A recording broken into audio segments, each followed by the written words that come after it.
kon mbokk yi Mame Fawade li mu am ci daara la ko amee, li mu am ci alquran la ko amee, li mu am ci bëgg xam-xam la ko amee, li mu am ci fegu ak nangoo liggéey ak sabablu nag am lu baax ci la ko amee.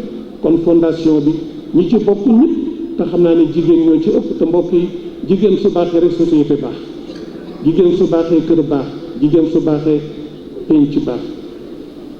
moo tax yàlla baaxe ko may ko man Cheikh El Hadji Malick radiyallahu anhu ak ñaan yam ci ñaanlu ku ci am njaboot bëgg njaboot gi tekki na nga jël sa borom kër def ko muy sa sëriñ, soo ko mënee wutal kado sax jox ko ne ko ñaanalal njaboot gi donte yéena leen bokk jur, waaye jigéen am na lool mën na ko am ci biir njaboot te góor mënu koo am, ndax 75% jigéen na ko moom, 25% papa ko moom. kon jigéen moo ëppale.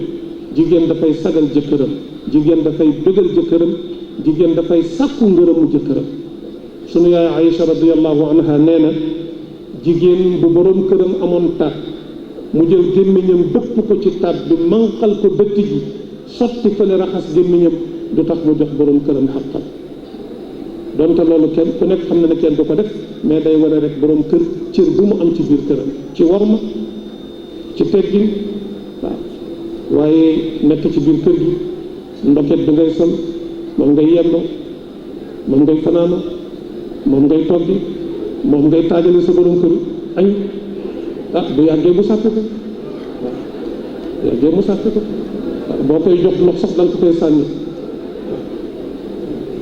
loo koy tegal da nga ko koy tegal ba noppi ne wala ñu dem.